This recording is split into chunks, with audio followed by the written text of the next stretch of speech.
Welcome to this webinar of our Geoscience webinar series. This is the last webinar before Christmas. Again, we are going to record the webinar as the others.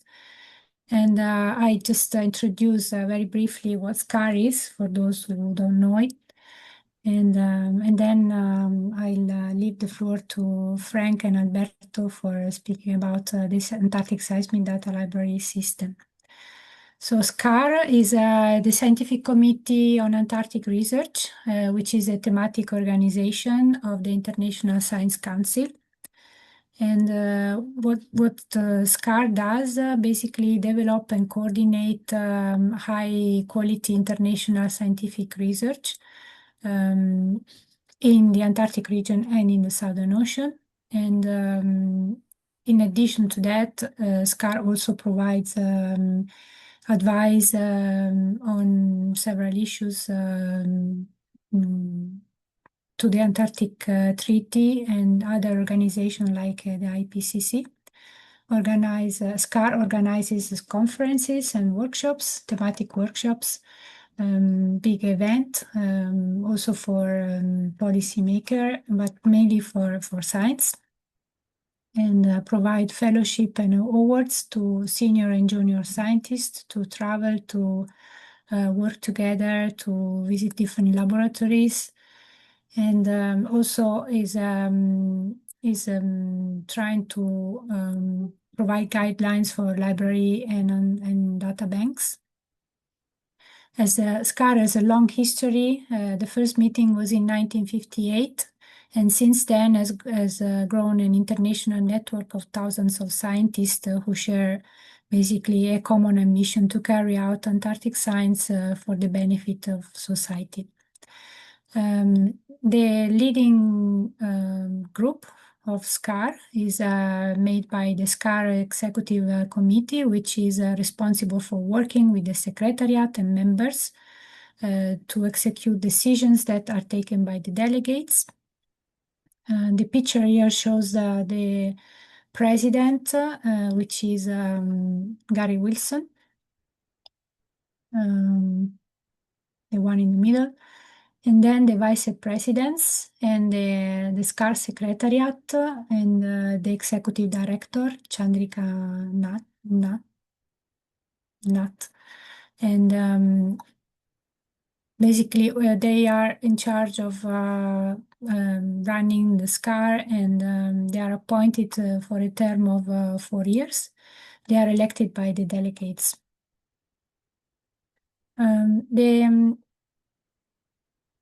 The SCAR is, well, let's see.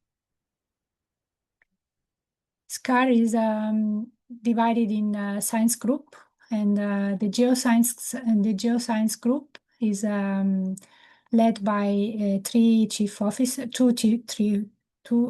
officers, which are Jesus Galindo Zaldivar from Spain, and Naresh Pant from India, and myself as a secretariat.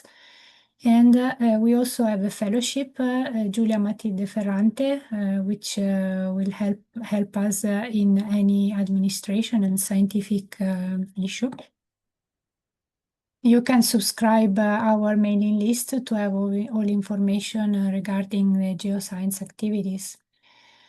SCAR also has other groups like standing committees dealing with data management, geographic information, the relationship with the Antarctic Treaty System.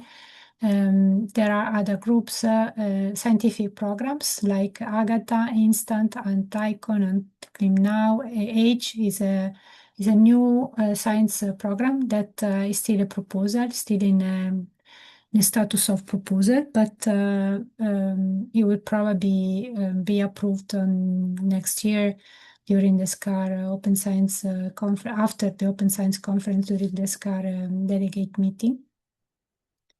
And it's organized in different disciplines: geoscience, life science, and physical science.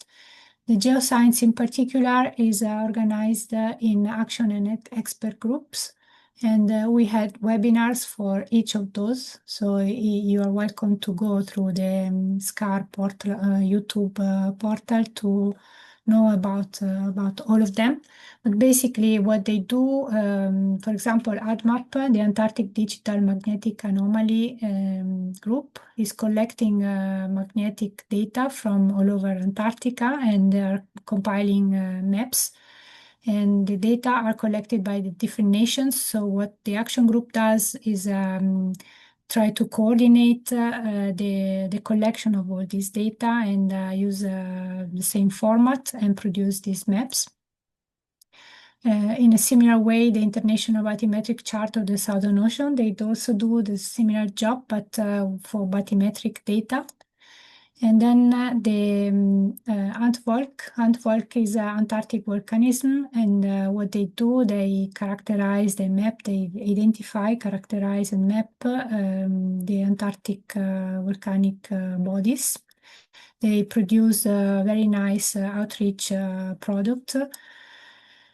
And then we have also cross-disciplinary action groups like RINGS, which is not only geoscience, but implies interest of also physical science. And what they do, they basically aim to map all the grounding zone all around the Antarctic margin at the periphery of the Antarctic ice sheet using airborne geophysics, geophysical data.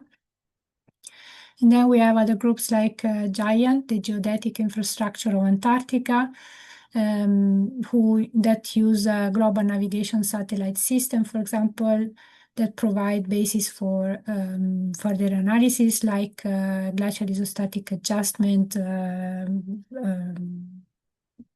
estimate or geodynamic plate motion. ICE-PRO is international collaboration effort for improving paleoclimate research in the Southern Ocean, and their aim is to set up protocols for collecting sediment samples and water samples for different kind of measurement on phytoplankton, biomarker, DNA, and temperature and salinity, and so on, using a different kind of equipment. ANTPAS, Antarctic Permafrost and Soil, they deal with all kind of geophysical and direct geological sampling to to map, to measure, monitor the Antarctic permafrost and soil properties and status. And the geological heritage and geoconservation, which is basically providing a catalog of different geosites. And their aim is, of course, to prevent, correct, and minimize the impact of our activities, not only from scientists, but, for example, also from tourism and other anthropogenic activities in Antarctica, and maintain the rhythm of natural evolution. And PRAMSO, which was the last webinar, is dealing with paleoclimate record from Antarctic margin in the Southern Ocean. And what they do, basically, they try to coordinate different proposals, aim to drill the continental margin around Antarctica. And they've been coordinating, for example, the expedition in 2018 and 2019 across the West Antarctic margin, from Ross Sea to the Amundsen Sea to the Scotia Arc, in a sort of pan-Antarctic framework. And the last drilling, deep sea drilling, is Waste to Sea, which is going on now in the Ross Ice Shelf, which is also part of PRAMSO. And this gives me the opportunity to introduce the Seismic Data Library System, which is basically a network of seismic, multi-channel seismic profiles collected by many nations. You'll listen about this in a few minutes from Frank and Alberto, but has been very much instrumental for deep sea drilling and also coring all around the Antarctic margin. Especially for new proposals which are now in the system. So if you want to know more about all these action expert group, I invite you to go to the SCAR YouTube portal and click on the video recorded webinars, like, for example, this for Pramso. And for this, I just showed you the list of webinars that we organized this year. So with December 3rd, we conclude our webinar series. And I now leave the floor to Frank and Alberto to know more about the Antarctic Seismic Data Library system. Thank you. Yeah, thank you, Laura. If you stop share, I will start sharing.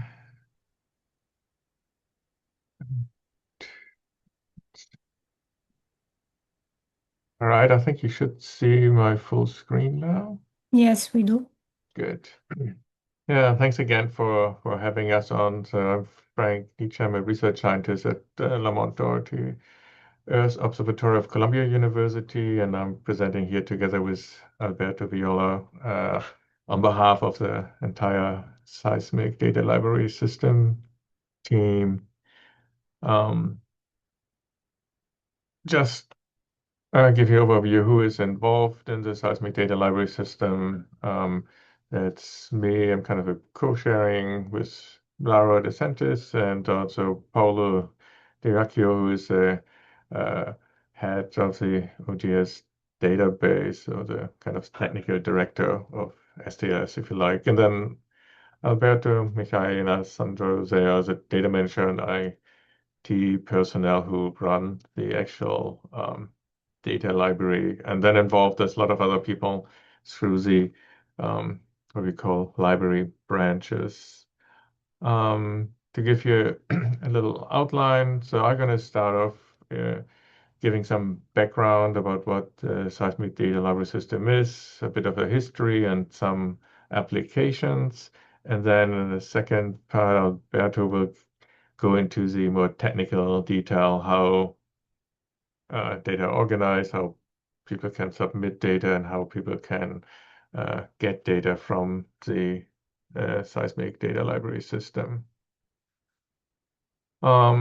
Starting what it is, so the full name Antarctic Seismic Data Library System for Cooperative Research has a lot of elements, and I'm going to go the next couple of slides, talk a little bit what it means to have a library system instead of just a database, and why we emphasize the cooperative component. But in essence, SDLS is basically a collection of mostly only marine, like multi-channel seismic data from all around Antarctica. And it's a database that is now basically 80 to 90% of all MCS data that ever collected in Antarctica that we know of. And one of the reasons we don't really get to 100% is that there's some older data that cannot be retrieved anymore that are missing, but we know that they existed, and we have maybe their locations in the database. Important part is also that it's more than just a database. It's the main goal is to ensure like research collaboration through sharing of different multi-channel seismic data as a whole, like Antarctic geophysics community. And one thing that makes SDLS a little special or different is that there actually is a requirement through the Antarctic Treaty Consultative Meeting that all the marine channel multi-channel seismic data need to be deposited in the Seismic Data Library System. To give you a little background on that, so the old basis is basically the Antarctic Treaty. It was signed in 1959, and it forms a legal framework for basically the whole region of the Earth below 60 south. And for data purposes, important is the Article 3, Section 1, which one part is basically asking all the different countries to share information regarding the plans of their scientific programs, and most importantly also states that all scientific observation and results, meaning data from Antarctica shall be exchanged and made freely available. So that's a very important component. And for a long time, people lived with this, but I think in the 1990s, that was actually before I became involved in this, when data became more and more digital, there was actually through SCAR and the Antarctic Treaty, there was a more concern about like how to deal with all this data and how to provide better access to the data. And in terms of the seismic data, I think another thing what I heard played a role was that in the 1980s, a lot of multi-channel seismic data were collected around Antarctica, mostly at that time, from geological surveys of different countries. And there was a bit of by some groups, the perception that some of this might have been related to exploration of mineral resources and things like that. And there were like threats to maybe limit or ban multi-channel seismics around Antarctica. And to basically to counter that, there was like a workshop, a group of people came together and tried to make the statement that that most of this data were actually collected for science purposes, and that it's a really elementary scientific resource to have to really understand the continent of Antarctica. And at the same time, with all this data that being collected in the 1980s, early 90s, a group came together and they started a research program called Antarctic, where they actually started to compare all the different seismic data that they have and come up with a different stratigraphic like nomenclature, and to integrate the different data sets from around Antarctica from the seismic point of view. And then in a workshop in 1991, a group came together and they basically to made an effort to bring all the different data together to share this data. They started the Seismic Data Library System.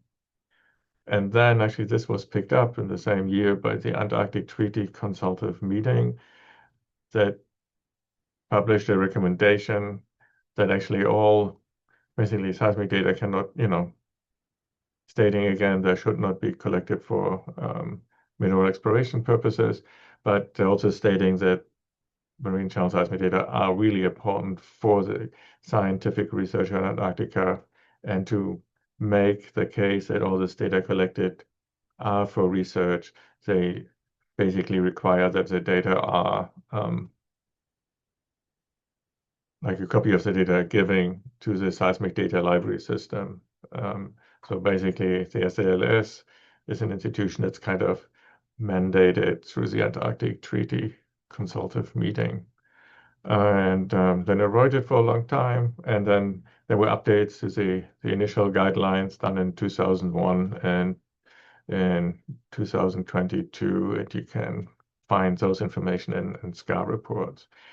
Overall, the Seismic Data Library System has been successful, established like over 30 years now, 34 years basically, and it's one of the probably longest science databases for Antarctica. And traditionally, it's been it started with Antrostat and then followed the other research programs and kind of came after Antrostat, the first ACE and PICE, and then it was kind of under the INSTANT program.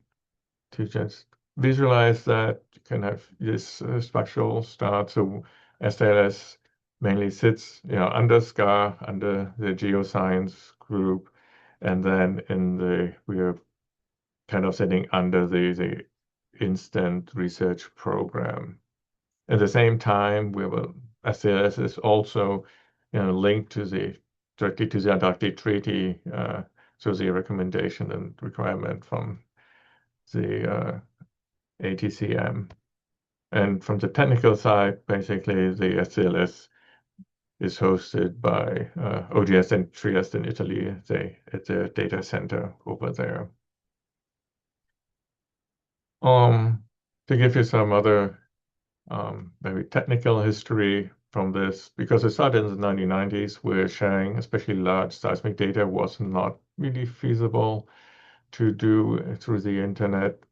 It's actually started off by creating copies of the seismic data that were given to the SDLS, first on CDs and DVDs, and then those were actually shared with different libraries. So there's library, basically institutions all around the globe, where they have a physical copy in the beginning of the seismic data, and interested people could go, to these libraries and then basically look at the data they all got a copy from the library branches. So that's where the name library system comes from. Then nowadays, of course, everything switched to, we have faster internet, we have web interfaces for accessing the data, and there's a more centralized database hosted at OGS. So the physical aspect of the library is less important these days. Although they're still important for the community building purposes of the SDLS. And we have at the moment like 13 active library branches, locations, that's all in red. These are basically all the countries' institutions that actively have collected seismic data in the past. We have two countries who try to apply for membership, but they still have to provide seismic data they collected to the library system to become fully library branches for the SDLS.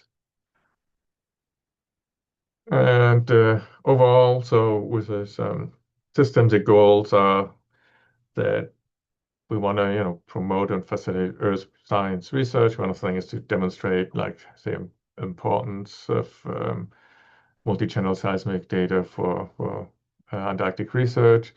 With the other partners also to coordinate the different field operations, the collection of seismic data. We want to avoid that duplication, different countries collecting maybe the same data line, but also if there's different surveys, we coordinate maybe to make sure that there are seismic lines that are being collected, maybe cross all the lines, or that different surveys at the same seasons might, cross each other so that we have easier time to link from one survey to another.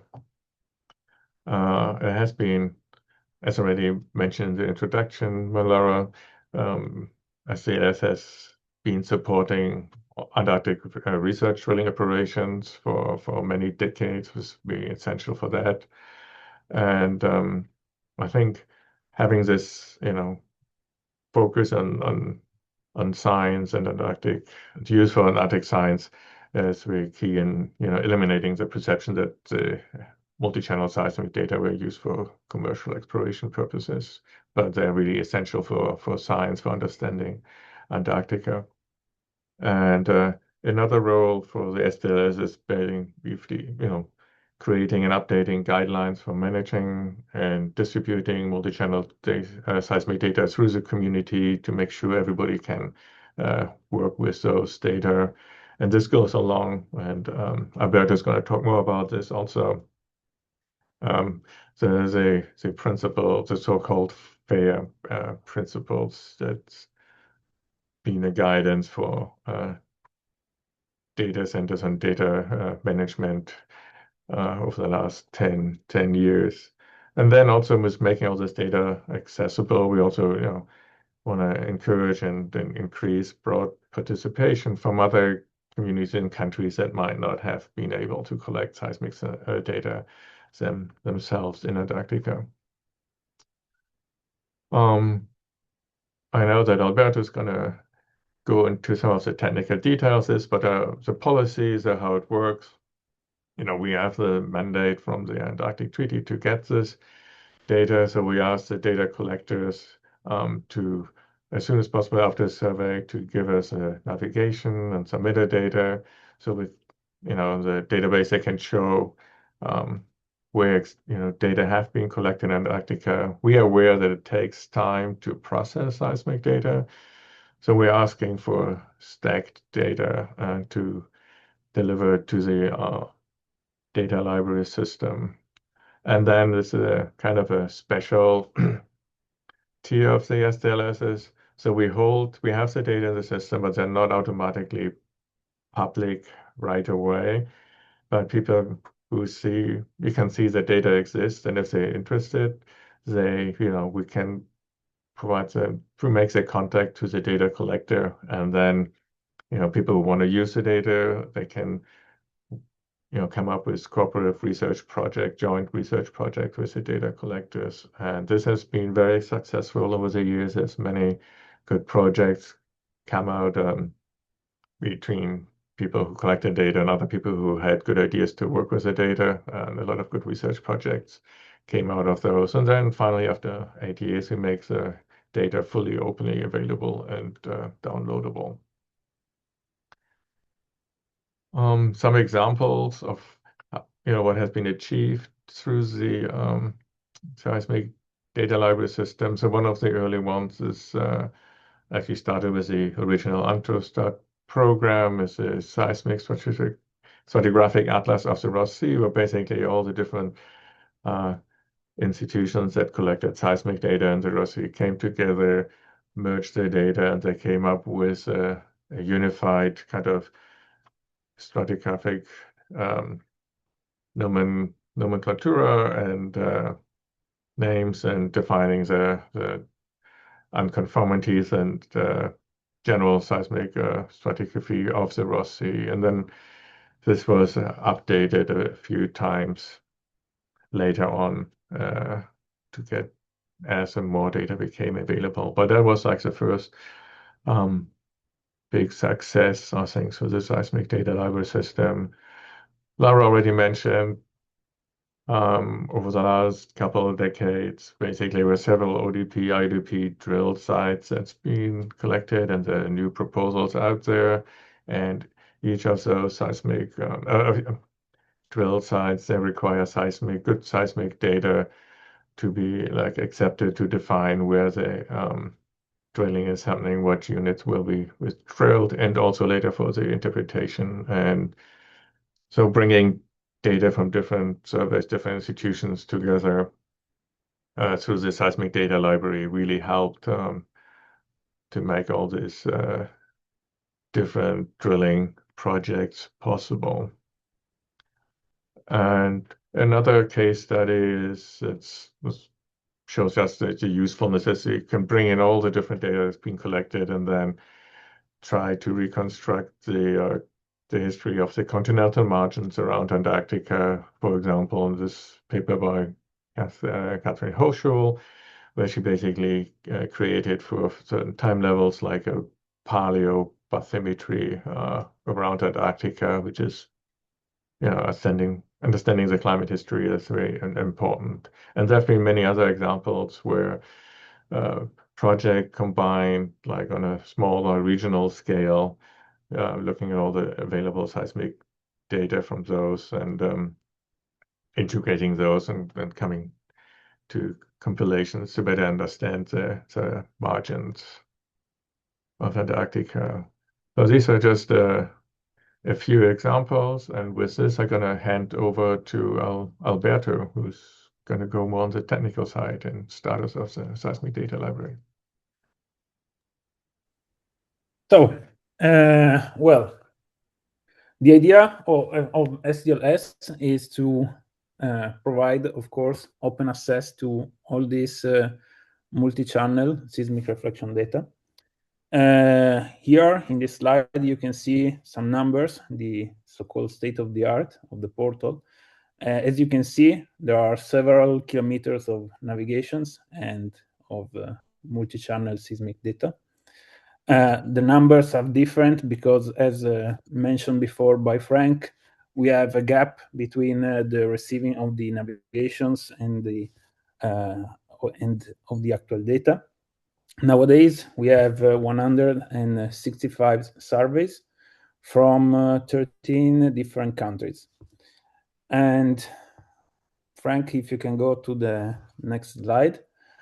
Nowadays, when we speak about data management, it's kind of mandatory and to speak about the so-called FAIR principles. What does it mean, FAIR? FAIR, it means that data, but also metadata, must be findable, accessible, interoperable, and if we have all of this, we can try to have reusable data. So more in detail in the next slide. What does it mean, findable? Findable, it means that both metadata and data must be assigned a unique and persistent identifier. Data must be described with rich metadata. It's very important, the relation with the metadata. And even if, one important point, even if the data are open and free, it doesn't mean that they are free and open without any kind of control, because it's possible to have an authentication and an authorization procedure if necessary. And one important point, and a key point, is that metadata must be accessible even when data are no longer available. For instance, we have some cases in which we have very, very old data. We have the metadata, but the old data are simply lost. Let's go in the next slide. Interoperability. So, in order to be interoperable, metadata and data must be described with a specific term. So it's mandatory to use vocabularies, and we will see later that we use several of them. And moreover, metadata must be richly described and possibly using some kind of standards and domain relevant community standards. And another important point for the reusability is related to the license, because thanks to a license, a user know how can he actually use the data and the metadata. So, starting from this quick overview, let's see which is the concept behind the SDLS, starting with the next slide. So we have a WebGIS search. In this WebGIS search, we have a description of the surveys with metadata and extended metadata. We will see them in detail later. From this portal, it's possible to have a preview of the actual data. And so a user, if interested, can actually download the data and working on it. So let's start with the next slide. This is the homepage of the portal. As you can see, people can subscribe to it. And we will see some of the voices of the column on the left part. In detail, we will see the cruise table, the DOI, and the access to the data. So let's start with the next slide, please. As mentioned, we have 3 ways to arrive to the actual data, depending on the knowledge of the person. And these 2 methods are the cruise table, the DOI, and in the last case, the actually access to the data. So starting from the first point with the next slide. In the cruise table is simply a list with all the cruises present in SDLS with several information related. For instance, the area of interest, the season in which the data were collected, who collected the data, how many kilometers, and if we have or not received yet the navigations and the SEGUI, and also if it's present or not a DOI. And from this table, on all the names, there is a direct link to the actual data. So this is the first way. The second one, in the next slide, we have the DOI. So the concept behind the DOI, or persisted identifier. We have the author. The author published in a paper his data. This data are related to a DOI. So when the readers read the paper, in the paper they find the DOI. From the DOI, they arrive to the data repository, so SDLS, and there they can see the actual metadata and data. And the third way, last one, in the next slide, the WebGIS search. So it's a map like a GIS with all the lines representing the projects, and it's possible to search the database through keywords or directly on the map. And for instance, in this case, we have in the map there is the representation of the project ET90AP. As you can see in the red line, that login in the portal is required in order to download. But it means, of course, that for downloading the data, you must be logged in. But even if you are not logged in, you can see everything from the metadata and the preview of the actual data. So let's go in the next slide. Here we have a sort of zoom in on the column that you have seen in the previous slide on the right. So in this case, we have the project ET95AP Angelina. We have several icons related. The first, of course, you have the position on the map, which is the first icon. In the second one, there are information related to the project, so information on the survey.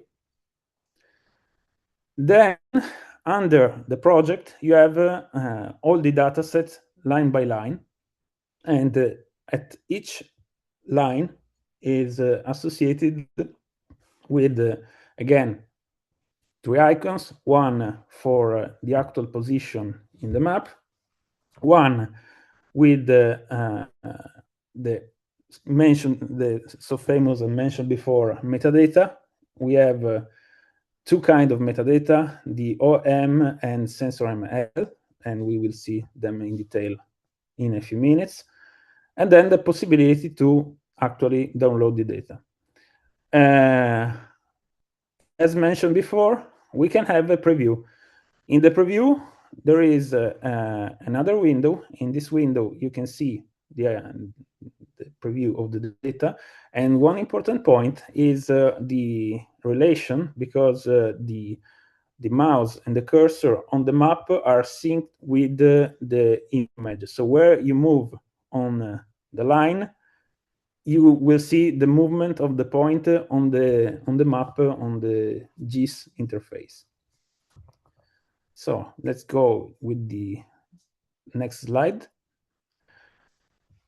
Metadata domain relevance standards. We use from the Open Geospatial Consortium the OEM observation and measurements, and the sensor ML, so sensor model language. So in the OM, there are information related, for instance, to the date of the acquisition, the bounding box of the area where the data were collected, and by who. Meanwhile, the sensor ML is more technical, because there you can find information related to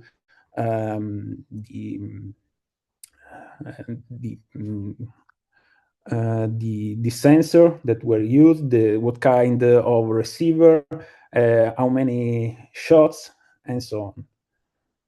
So let's go in the next slide where we can find, we can see something in detail. Here we have a part. This is just a part of a sensor ML. And if we look at the name, for instance, seismic reflection, that's a term, a specific term, because as mentioned before, when we are talking about metadata, in order to be fair, we must use vocabularies.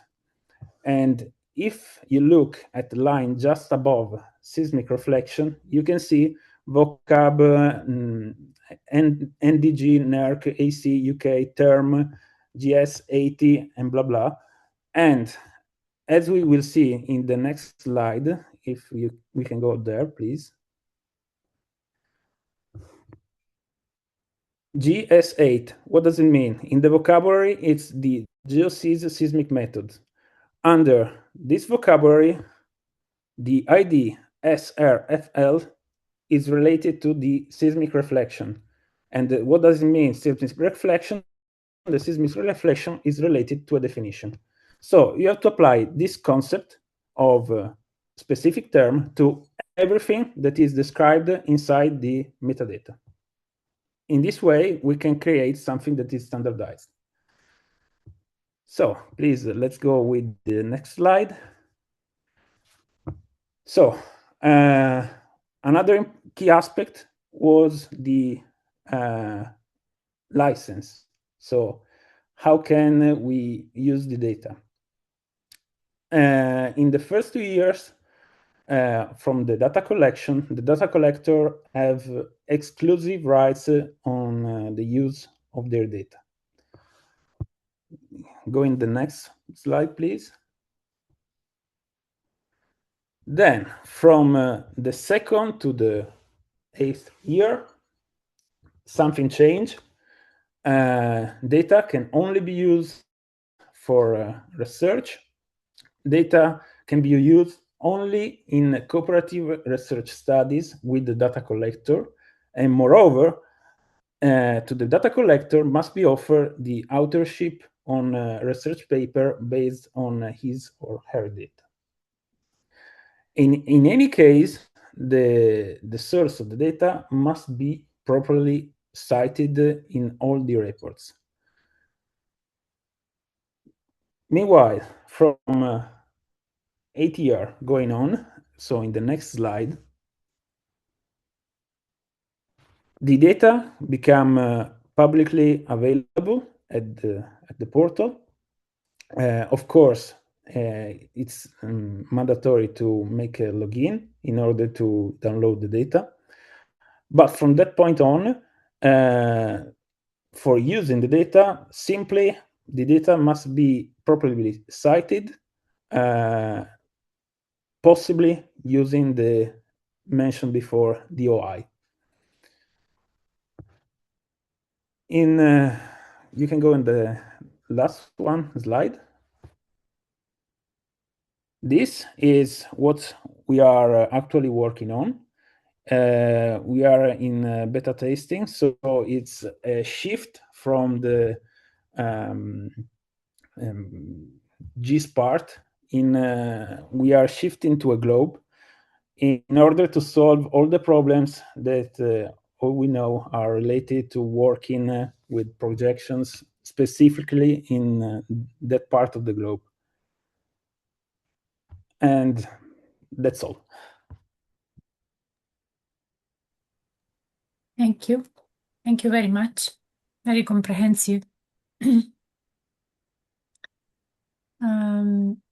are no questions, I guess. There is, I don't know. Do you have one, Jesus? Okay. Yes. Well, thank you for the presentation. And the question is that most of the profile that they are stack profile or they are also migrated profile? I think mostly stacked profiles, like historically. I don't know if we gotten recently some migrated ones, but usually they're stacked profiles. I mean, we usually go for the final product. Yes. No, it's because in many cases, in order to publish or to use them, it's necessary to have the migrated version Yeah. of the profile. I mean, some of the newer ones might be migrated. The older ones are usually just stacked. Okay. Thanks. And also the profile are mainly are also single channel or are multi-channel? So traditionally, it's just been multi-channel data because that was also the mandate from the Antarctic Treaty for ATCM. But we had this discussion. It's an ongoing discussion. So I should have mentioned that we have annual meetings of the community where we update on what's going on. We bring different topics and the discussion. And yeah, single channel, including single channel data has been an issue. We recognize that there are some lines that are quite important that been collected at single channel data, like on the content shelves that are very useful to connecting other data. And so there's an effort to bring those into the seismic data library system. They're not single channel data are not required to be part of the SDLS, but as a useful line, we will integrate those as well. Okay, thank you. Very good presentation. Congratulations for that. There will be a meeting in Oslo during the Open Science Conference. Are you planning to organize a meeting? Yep. And generally, these meetings are open, so if anyone is interested to join, to know more, to be part of it. Yes, and I should mention, so we do have also, I should put in, we do have an email list server if somebody's interested to get involved or just hear about meetings and things like that. You can, send an email and then we can add them to the list so they can sign up for that. So we do have we try to have an annual meeting. If it's not an open science conference here, we do it virtually, and then we try to have a meeting during the SCA open science conferences. So in Oslo, we're planning to have a meeting, and they're open to everybody. And historically, traditionally, we have at least one representative from each country who collect the information and make a sort of bridge between the national and international community. But there are some countries that may have more than one scientist, or none. For example, as far as I know, Brazil now is not doesn't have a contact person any longer, no? Because No, we haven't heard back from Brazil. I mean, we had somebody is taking on the contact for France, I think, even though they haven't been active for a while. But I think Brazil is the only one we haven't. And China, what's the China situation? is. We had started conversation with China. I think they did one survey a couple of years back, and they said they would share the data. They haven't quite yet. There are some people in China who've interested in collaborating, but they're not a branch yet. I think they haven't really figured out internally, like who would be the main contact in China. But we have occasionally a person from China sitting in on the meeting. So any other countries that will watch this video and they are interested to join, I think it's Frank and Alberto, the two, and Paolo Di Viacco. I mean, if you go to the Antarctic Seismic Data Library System, you will find the contacts, the email address. Okay, thank you very much for your availability, for your time, and it was very good to know more about the Antarctic Seismic Data Library System. It's been one of the longest geoscience data bank in Antarctica, and still working very well. So it's, I hope we have more people clicking and downloading the data and use it for science. It's the way to collaborate, to get the basis for collaboration internationally in Antarctica, especially now that we are approaching the International Polar Year. So it could be a good way to set up new projects. Yeah, it's been the collaborative part has been very successful over the years, I think, and especially encourage younger people who are interested in getting involved in it, and just even if people are just watching it later and have questions, they should shoot us an email. We're happy to engage with them. Okay. Thank you once again, Alberto and Frank. And I see you in Oslo, I think. Yeah, thanks. Bye. Bye. See you. Goodbye.